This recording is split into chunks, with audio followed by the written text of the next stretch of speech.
Hello दोस्तों, मेरा नाम अमित है। NDT and quality YouTube channel में आपका स्वागत है। तो दोस्तों, आप में से कई लोगों की ये रिक्वेस्ट थी कि वेल्डिंग डिफेक्ट के बारे में एक वीडियो बनाया जाए। बराबर, तो इसमें मैंने ऑलरेडी एक पोरोसिटी जो वेल्डिंग डिफेक्ट है उसके बारे में एक वीडियो बनाया था। और आप में से कई लोगों ने ये पूछा कि बाकी के जो इंडिकेशन है उसके वीडियो कब आएंगे। तो आज मैं ये वेल्डिंग की कुछ डिफेक्ट जो है बराबर पूरा का पूरा डिफेक्ट लेके एक ही वीडियो बनाने जा रहा हूँ। तो ये वीडियो जो होगा वो थोड़ा लंबा वीडियो होने वाला है। बराबर, तो वीडियो को आप पूरा देखिए। इसमें टोटली वेल्डिंग की 9 डिफेक्ट मतलब कि 9 डिफेक्ट जो है वो मैं आपको दिखाने वाला हूँ। और इसके अलावा इसका जो डिफेक्ट आएगा वो आपको इसका रेमिडीज क्या क्या है, मतलब कि क्या करे कि ये आपको डिफेक्ट वेल्डिंग में ना आए, वो भी मैं आपको साथ में ही बताने वाला हूँ। बराबर, तो ऐसे ही वीडियो देखने के लिए आप हमारा चैनल है वो ज़रूर सब्सक्राइब करें और ये वीडियो भी अपने दोस्त और कलीग लोगों को शेयर करें। तो वेल्डिंग की बात करें तो वेल्डिंग डिसकन्टिन्यूटी क्यों आती है। So welding discontinuities are formed in a welding work due to weak or poor technique used by experienced or untrained welders or due to structural problems in the welding operation। बराबर, तो ये सब reason है बराबर कि आपका welding में डिसकन्टिन्यूटी आए। बराबर, तो डिसकन्टिन्यूटी जो वर्ड है बराबर वो और दूसरा वर्ड डिफेक्ट करके है। बराबर, ये दोनों वर्ड है उसका मीनिंग अलग अलग है। तो सबसे पहले मैं ये बता दूं कि डिसकन्टिन्यूटी मतलब कि आपके मैन्युफैक्चरिंग प्रोसेस की वजह से जो भी आपको इम्परफेक्शन मिले उसको डिसकन्टिन्यूटी बोला जाता है। मतलब कि आपका मैन्युफैक्चरिंग प्रोसेस वेल्डिंग हो सकता है, फोर्जिंग है, कास्टिंग है, हीट ट्रीटमेंट है, ये सब मैन्युफैक्चरिंग प्रोसेस है। तो उसकी वजह से जो भी आपको इम्परफेक्शन मिले वो डिसकन्टिन्यूटी बोला जाएगा। पर अभी ये डिसकन्टिन्यूटी जो है वो कोड और स्टैंडर्ड के हिसाब से अगर अनएक्सेप्टेबल है, मतलब कि ये रिपेयर आपको करना पड़ेगा ऐसा है, तो उसको आप डिफेक्ट बोलेंगे। बराबर, तो डिफेक्ट कब बोला जाएगा, अगर आपको उसको रिपेयर करना है तो उसको डिफेक्ट बोला जाएगा। बराबर, तो यहाँ पे डिसकन्टिन्यूटी वर्ड का यूज़ किया गया है, या फिर कई बार हम डिफेक्ट भी बोल सकते हैं। बराबर, पर डिफेक्ट तभी बोलना है कि आपका जो डिसकन्टिन्यूटी है वो रिपेयर है या आपको रिजेक्ट करना पड़ेगा उस टाइम पे। तो वेल्डिंग में डिसकन्टिन्यूटी जो आएगा वो मोस्टली वेल्डिंग वर्क है वो पुअर टेक्निक आपने यूज़ किया है, या फिर वेल्डर जो है वो अनट्रेन है या इनएक्सपीरियंस वेल्डर है। बराबर, वेल्डर को एक्सपीरियंस नहीं है या उसको ट्रेनिंग नहीं दिया है। बराबर, उसके अलावा स्ट्रक्चरल प्रॉब्लम्स है, मतलब कि आपने फिटअप बराबर नहीं किया है या टेक्निक गलत यूज़ किया है। बराबर, तो ये सब रीज़न की वजह से आपको वेल्डिंग में डिसकन्टिन्यूटी मिल सकता है। An ideal weld or good weld must be one that exists with good penetration with sufficient fusion between the filler metal and edge preparation। बराबर, तो सबसे अच्छा वेल्डिंग किसको बोलेंगे कि जिसमें गुड पेनिट्रेशन, मतलब कि पेनिट्रेशन का कोई प्रॉब्लम ना हो। बराबर, मतलब आपको फुल पेनिट्रेशन वेल्ड मिले।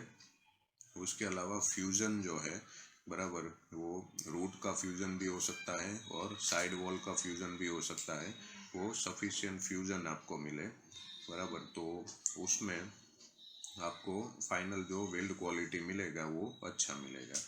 बराबर, तो फ्यूज़न और पेनिट्रेशन है वो बहुत इम्पोर्टेंट है वेल्डिंग में। तो फ्यूज़न और पेनिट्रेशन जो है वो आपको अच्छा मिला तो आपका वेल्ड क्वालिटी है वो ऑटोमेटिक अच्छा रहेगा। अभी डिसकन्टिन्यूटी है उसमें अमong the discontinuities related to the welding process one can mention 9 types। बराबर, तो 9 टाइप की डिसकन्टिन्यूटी यहाँ पे मैंने दी हुई है। तो उसमें एक बाय एक हम देखेंगे। देखिए, वन बाय वन एक मैं पहले बोल देता हूँ। सबसे पहला पोरोसिटी है, उसके बाद लैक ऑफ फ्यूजन या इनकम्प्लीट फ्यूजन, इसको शॉर्ट में LF या IF बोल सकते हैं। उसके बाद spatter, slag inclusion, cracks, overlap, undercut, short में इसको UCS बोलते हैं। बर्न थ्रू, बराबर, इसको BT बोलते हैं। लैक ऑफ पेनिट्रेशन और इनकम्प्लीट पेनिट्रेशन, मतलब इसको LOP, लैक ऑफ पेनिट्रेशन, या IP बोलते हैं, बराबर। पोरोसिटी को कई बार PO ऐसा करके लिखते हैं। तो ये सब शॉर्ट फॉर्म है, बराबर। तो ये 9 टाइप की इंडिकेशन जो है, डिस्कन्टिन्यूटी जो है, आपको वेल्डिंग में मिल सकती है। तो वन बाय वन देखते हैं। सबसे पहला जो है वो पोरोसिटी है। तो welding discontinuity porosity is caused by entrapment of gas और air bubble in the weld material. This trap gases collapse over time and weaken the weld section, बराबर। तो पोरोसिटी जो है वो आपका गैस एंट्रपमेंट या फिर एयर बबल जो एंट्रप हो गए आपके वेल्डिंग में, उसके कारण आपको मिलेगा। और ये जो एंट्रप गैसेस है वो टाइम, जैसे जैसे टाइम जाएगा वैसे आपका वेल्डिंग है, वेल्ड सेक्शन है, उसको वीक करेगा, बराबर। मतलब उसका जो स्ट्रेंथ है वो वीक होता जाएगा। दे कैन बी लोकलाइज और uniformly distributed depending on the porosity formation. They are of various types like, बराबर। तो ये लोकलाइज मतलब कि आइसोलेटेड एक या दो पोरोसिटी ऐसा भी हो सकता है, या फिर यूनिफॉर्म, बराबर। यूनिफॉर्म मतलब कि लाइन में पोरोसिटी दिख सकता है, इन लाइन पोरोसिटी जिसको बोलते हैं, या फिर क्लस्टर में हो सकता है, बराबर। तो डिस्ट्रीब्यूट भी हो सकता है या लोकलाइज भी ये पोरोसिटी आपको मिल सकता है।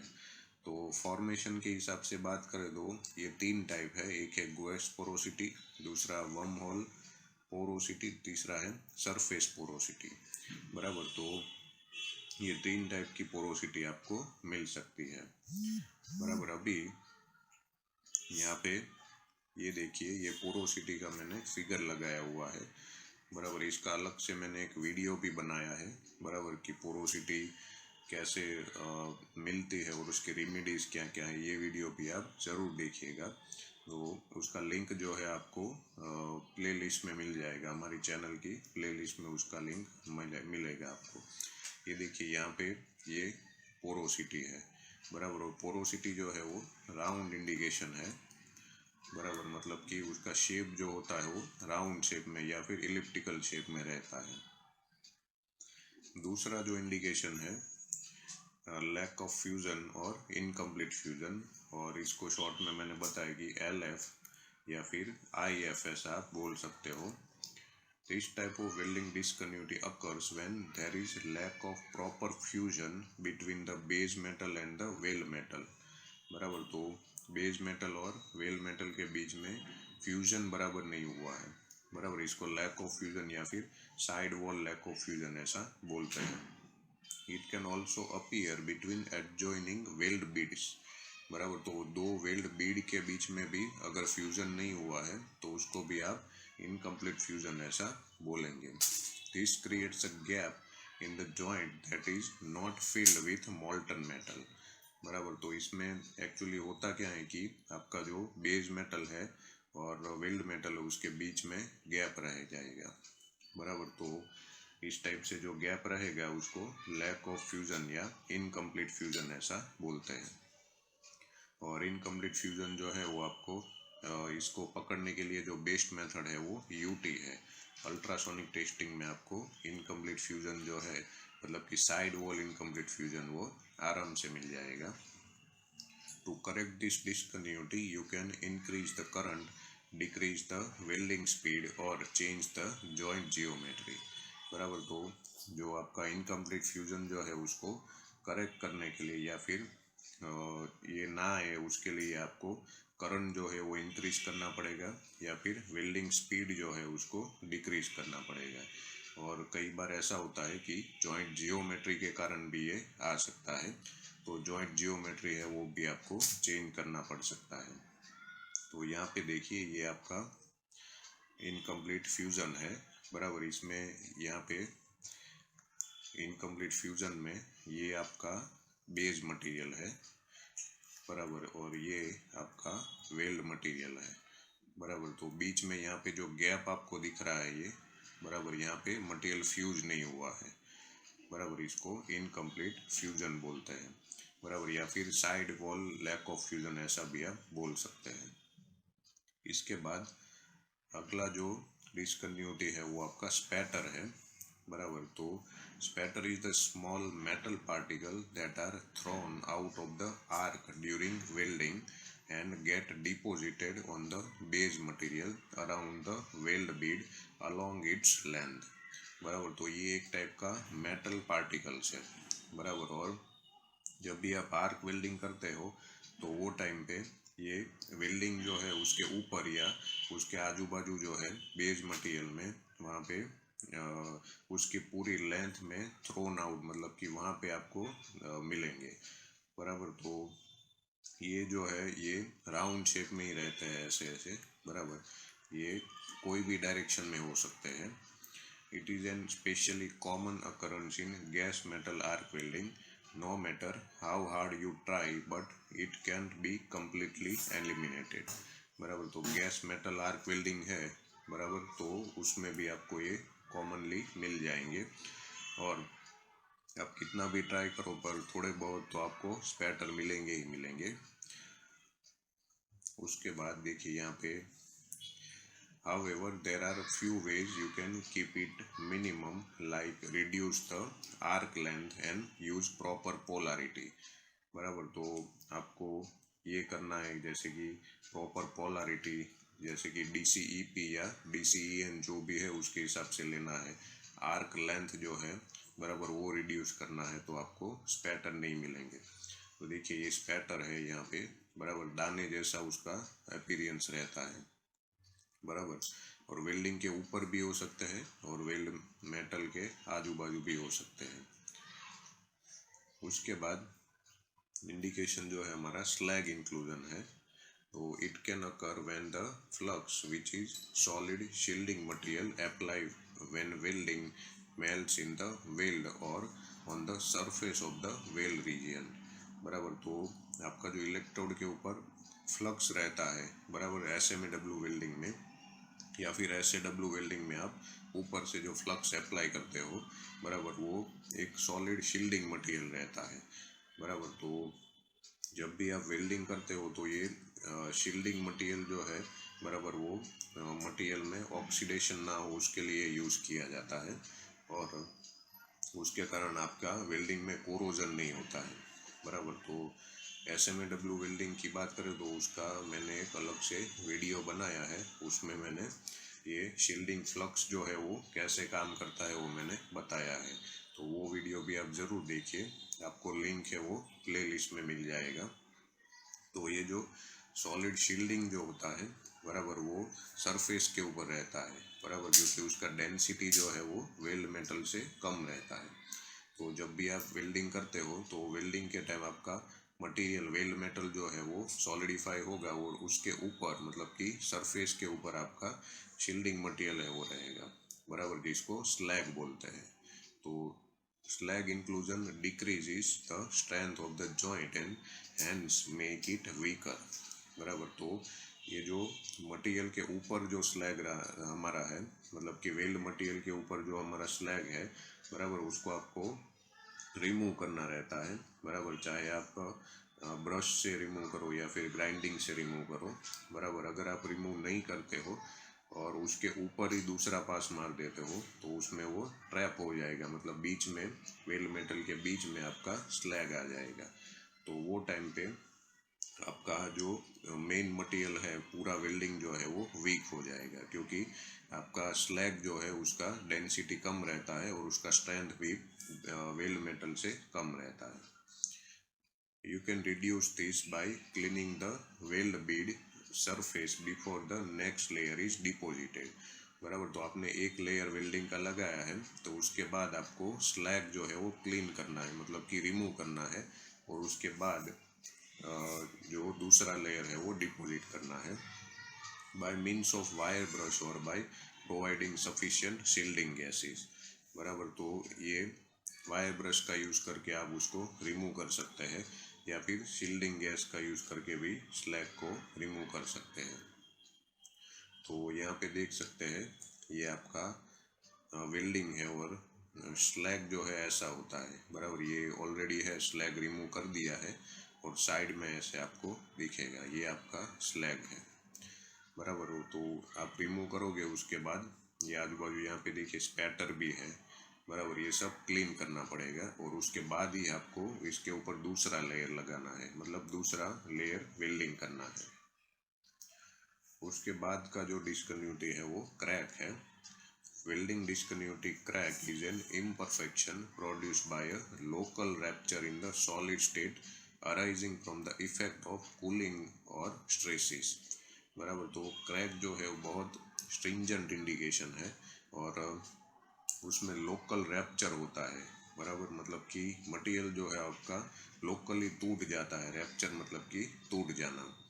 और ये क्यों होता है कि आपका मटेरियल है वो सडनली कूल किया गया है, बराबर, या फिर स्ट्रेस की वजह से, बराबर, उसमें क्रैक आ सकता है।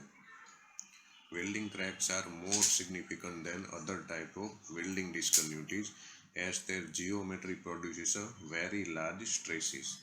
तो वेल्डिंग क्रैक जो है वो बहुत स्ट्रिंजेंट इंडिकेशन है, सिग्निफिकेंट है। दूसरी जो इंडिकेशन है उसके कंपैरिजन में देखने बैठे तो उसमें लार्ज स्ट्रेस लगता है, बराबर। जब भी कोई क्रैक प्रोड्यूस होता है तो वो वहाँ से मटेरियल में स्ट्रेस जो प्रोड्यूस होता है वो बहुत ज़्यादा होता है, बराबर। तो उसके कारण ये बहुत क्रिटिकल इंडिकेशन होता है। Stress concentration at the crack tip making them prone to cause fracture, बराबर। तो क्रैक का टिप जो रहता है, जैसे कि ये क्रैक है तो ये और ये जो है क्रैक का टिप है, बराबर। तो वहाँ से मटेरियल जो है उसका स्ट्रेस कंसंट्रेशन वहाँ से ज़्यादा होगा और फाइनली जो है मटेरियल वहाँ से फ्रैक्चर होगा। Cracks can be in various directions like longitudinal, transverse, crater and branching cracks। तो क्रैक के ये बहुत सारे टाइप है। जैसे वेल्डिंग में अगर वेल्डिंग की डायरेक्शन में ही आपको क्रैक मिले तो उसको लॉन्जिट्यूडिनल क्रैक बोलते हैं। उसके अलावा वेल्डिंग के परपेंडिकुलर क्रैक मिले तो उसको ट्रांसवर्स क्रैक बोलते हैं। क्रैटर क्रैक जो है वो आपका वेल्डिंग का स्टार्टिंग या एंडिंग पॉइंट पे मिल सकता है। और ब्रांचिंग क्रैक है जो आपको अगर कोई पोरोसिटी या ऐसा इंडिकेशन आपसे छूट गया है तो इन सर्विस में आपको ब्रांचिंग क्रैक मतलब वहाँ से क्रैक जनरेट होता है। तो ऐसे अलग अलग टाइप के आपको क्रैक मिल सकते हैं।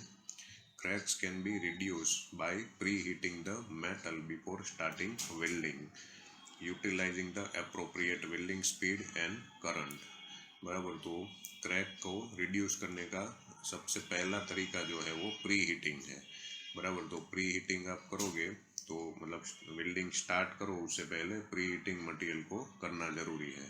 तो प्री हीटिंग का कुछ क्राइटेरिया है, जैसे कि कार्बन स्टील का आपका वेल्डिंग है तो उसमें कुछ थिकनेस के बाद आपको मटेरियल का प्री हीट करना पड़ता है वेल्डिंग के दौरान।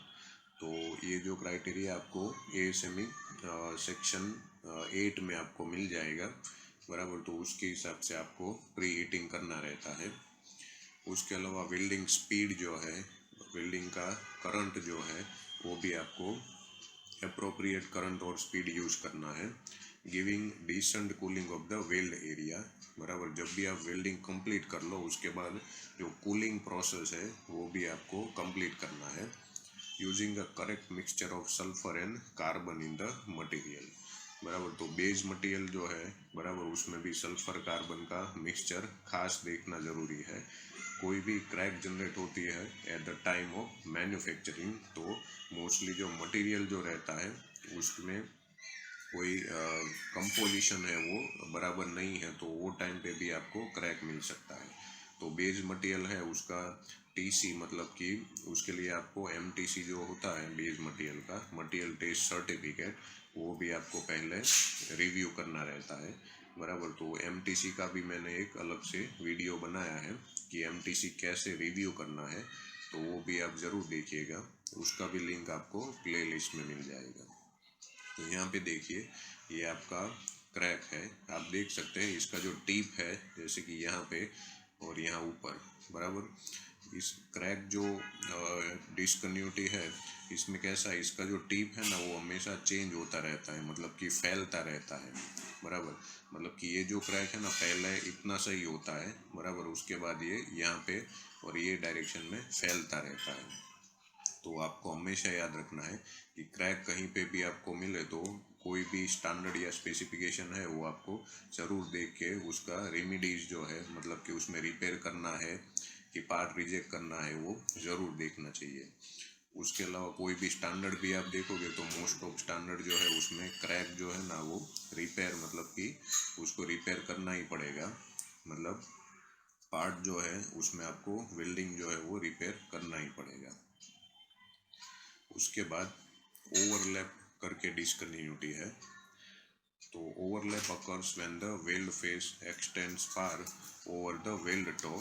This is mostly caused by using too large electrodes or having a bad welding technique, बराबर। तो ओवरलैप आपको कब मिलेगा कि आपका वेल्ड टॉ जो रहता है वेल्डिंग का, बराबर, तो उससे भी ज़्यादा आपका वेल्ड फेस निकल आए, बराबर। वेल्ड फेस जो है वो आपका एक्सटेंड होता है, बराबर, वो वेल्ड टॉ के बाहर निकल जाए तो वो टाइम पे आपको ओवरलैप मिलेगा, बराबर। जैसे मैं यहाँ पे फिगर आपको बता देता हूँ, ये आपका वेल्डिंग है, बराबर। ऐसे तो आप यहाँ से वेल्डिंग स्टार्ट करते हैं और जैसे ही ऊपर पहुँचते हैं, बराबर, आपने ज़्यादा वेल्डिंग यहाँ पे लगाया, इसको रेनफोर्समेंट बोलते हैं ऊपर। और वेल्डिंग लगाते लगाते आपने इतना सारा वेल्डिंग कर दिया ऐसे, बराबर। तो इसको यहाँ पे जो वेल्डिंग जो है, बराबर, ये ज़्यादा है, बराबर, ये आपका वेल्ड टॉ बोला जाता है यहाँ पे, बराबर। ये आपका वेल्ड फेस है, ये आपका फेस है और ये आपका टो है। तो वेल्ड टो के बाहर आपका फेस से भी बाहर आपका वेल्डिंग चला गया, इसको ओवरलैप बोलते हैं। और कई बार कोई कोई कोड में ऐसा दिया रहता है कि ये जो आपका एंगल जो है, बराबर, ये यहाँ से ये एंगल आप ले लो तो ये 90 डिग्री से ज़्यादा होना चाहिए, बराबर, तभी आपका ये ओवरलैप नहीं है।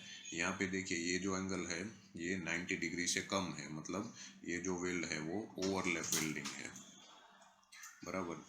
तो ओवरलैप अकर्स, ओके, ये हमने देख लिया। तो ये जो है उसके अलावा mostly cause by causing too large electrodes और having a bad welding technique. तो बहुत बड़ा आपने इलेक्ट्रोड यूज़ किया है, मतलब डायामीटर जिसका बड़ा है, या फिर वेल्डिंग टेक्निक जो है वो आपने पुअर वेल्डिंग टेक्निक यूज़ किया है।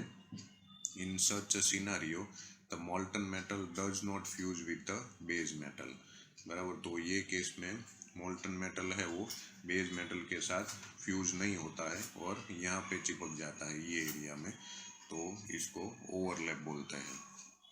It can be avoided by position the electrode at the appropriate angle and change welding position to flat, बराबर। तो वेल्डिंग पोजीशन है उसको चेंज करके या फिर उसको कुछ पोजीशन है उसको अवॉइड करके आप ये ओवरलैप होने से बचा सकते हैं, बराबर। तो इसमें अप्रोप्रिएट एंगल भी आपको वेल्डिंग करने के टाइम अप्रोप्रिएट एंगल भी रखना पड़ेगा, या फिर वेल्डिंग पोजीशन है वो फ्लैट पोजीशन में आपको वेल्डिंग करना पड़ेगा, बराबर। तो ये तीन चीज़ है जिससे आप ओवरलैप से बच सकते हैं, बराबर। सबसे पहला पोजीशन द इलेक्ट्रोड, दूसरा अप्रोप्रिएट एंगल और तीसरा वेल्डिंग पोजीशन टू फ्लैट, बराबर। यहाँ पे ये ओवरलैप का फिगर दिया है मैंने, देखिए, बराबर, इसको ओवरलैप बोलते हैं, बराबर। ये आपका वेल्डिंग टॉ जो है, बराबर, ये वेल्डिंग टॉ से बाहर चला गया है वेल्डिंग, इसको ओवरलैप बोलेंगे। उसके बाद का जो इंडिकेशन है वो आपका अंडरकट है। Undercutting is when the weld reduces the cross-sectional thickness of the base metal and which reduces the strength of the weld and workpieces। तो अंडरकट किसको बोलेंगे कि आपका बेस मटेरियल का क्रॉस सेक्शनल एरिया जो है या फिर क्रॉस सेक्शनल थिकनेस जो है वो रिड्यूस हो जाता है, बराबर। और उसके कारण आपका वेल्ड का जो फाइनल स्ट्रेंथ है वो भी रिड्यूस हो जाता है, इसको अंडर कटिंग बोलते हैं। तो बेस मटेरियल जो है, बराबर, बेस मटेरियल उसका क्रॉस सेक्शनल थिकनेस है वो कैसे रिड्यूस होगा वो मैं आपको बताऊंगा आगे। One reason for this type of discontinuity is excessive current causing the edges of the joint to melt and drain into the weld. बराबर, तो इसका सबसे बड़ा रीज़न जो है आपने एक्सेसिव करंट यूज़ किया है। बराबर, कई बार आप वेल्डर लोगों को ज़्यादा लोड दे देते हैं। बराबर, तो वो टाइम पे वेल्डर है वो ज़्यादा करंट यूज़ करके वेल्डिंग मारेगा। बराबर, ज़्यादा करंट यूज़ करो तो क्या होगा, मटेरियल जो है वो ज़्यादा मेल्ट होता है। बराबर, और अगर वो टाइम पे इलेक्ट्रोड जो है वो आपको बेस मेटल पे टच हो गया, बराबर, तो बेस मेटल जो है उसका एजिस जो है वो भी आपका मेल्ट हो जाएगा, और मेल्ट होके वो भी वेल्ड में ड्रेन हो जाएगा, मतलब उसके साथ वो भी चला जाएगा, मतलब पिघल जाएगा बेस मेटल। तो this leaves a drain like imperfection along the length of the weld. तो पूरा वेल्डिंग जो है उसके लेंथ, मतलब वेल्ड का टॉ जो है वहाँ से आपको इंडिकेशन मिलेगा, और पूरा वेल्ड जो है उसके आजू बाजू मिल सकता है। Another reason is if a poor technique is used that does not deposit enough filler metal along the edges of the weld। बराबर, तो फिलर मेटल इनफ यूज नहीं किया है तो भी आपको ये अंडरकट मिल सकता है। In general, to reduce undercut, welder should decrease travel speed and reduce power input। बराबर, मतलब कि करंट जो है वो आपको रिड्यूस करना रहता है और ट्रैवल स्पीड जो है वो भी डिक्रीज करनी रहती है। तो यहाँ पे देखिए ये आपका अंडरकट है। बराबर, ये यहाँ पे पूरा वेल्ड के टॉ के बाजू में आपको अंडरकट मिल जाएगा। बराबर, तो अंडरकट है वो भी आपका शार्प नॉचेस बनाता है, तो ये अंडरकट भी बहुत स्ट्रिंजेंट इंडिकेशन है। तो इसका भी लेंथ आपको देख के कोड में जितना एक्सेप्टेबल है उतना एक्सेप्ट करना है, और उसके बाद इसको रिपेयर देना रहता है। उसके बाद का जो इंडिकेशन है वो आपका बर्न थ्रू है। तो burn through creates holes in the parent metal. This is common discontinuity when welding thin parts. बराबर, तो ये आपका थिन पार्ट्स मतलब कि कम थिकनेस वाला पार्ट है, तो वो टाइम पे इसमें वेल्डिंग में हॉल प्रोड्यूस कर देता है। बराबर, वेल्डिंग के बीच में भी हो सकता है या फिर पैरेंट मेटल में भी वो हॉल कर सकता है। It happens when the root opening is too large और too much voltage is use. तो इसका मेन दो रीज़न है, रूट ओपनिंग है वो आपका ज़्यादा है या फिर वोल्टेज आपका ज़्यादा है, तो वो टाइम पे आपको बर्न थ्रू का इंडिकेशन है वो मिल सकता है। तो यहाँ पे it can be reduce by keeping proper root gap and controlling the weld current. तो ये जो है वो कैसे आपको रिड्यूस करना है, रूट गैप है वो प्रॉपर रखना है, और वेल्ड करंट मतलब वेल्डिंग करंट है वो भी कंट्रोल करना है। तो ये आपका बर्न थ्रू का इंडिकेशन आप देख सकते हैं, वेल्ड मेटल और बेस मेटल दोनों को कवर करके ऐसा हॉल बनाया हुआ है। बराबर, और मोस्टली ये रूट का इंडिकेशन है। बराबर, इसको शॉर्ट में BT ऐसा बोलते हैं, बर्न थ्रू BT। बराबर, API का कोड आप देखोगे जैसे कि API 1104। बराबर, तो इसमें ये लोग इसका शॉर्ट फॉर्म लेते हैं, कोई भी इंडिकेशन है उसका शॉर्ट फॉर्म होता है, तो बर्न थ्रू में इसका शॉर्ट फॉर्म BT करके है। और ये इंडिकेशन है ये पैरेंट मेटल जो है सॉरी रूट में आपको मिलेगा, और कम थिकनेस वाला पार्ट होगा उसमें यहाँ पे हॉल जैसा बनाएगा। बराबर, रूट में हॉल दिखेगा, और रेडियोग्राफी में आपको ये इंडिकेशन है एकदम डार्क हॉल रूट में मिलेगा, तो ये आपका बर्न थ्रू का इंडिकेशन है। उसके बाद लास्ट जो इंडिकेशन है हमारा लैक ऑफ पेनिट्रेशन और इनकम्प्लीट पेनिट्रेशन, इसको शॉर्ट में IP या LOP लैक ऑफ पेनिट्रेशन ऐसा बोलते हैं, या फिर LP भी बोल सकते हैं। Incomplete penetration occurs when the groove of the material is not filled completely, meaning the weld metal doesn't fully extend through the joint thickness। बराबर, तो आपका रूट जो है, बराबर रूट वो बराबर फिल नहीं किया गया है। बराबर, तो कम्प्लीटली फाइनल ग्रूव जो है वो आपका फिल नहीं हुआ है, तो वो टाइम पे आपको इनकम्प्लीट पेनिट्रेशन मिल सकता है। और एक्सटेंड मतलब कि रूट तक आपका वेल्डिंग एक्सटेंड नहीं हुआ है, थ्रू थिकनेस में आपका कम वेल्डिंग जो है वो एक्सटेंड नहीं हुआ है। As the well depth is not sufficient, this zone will be highly stress and can fail easily.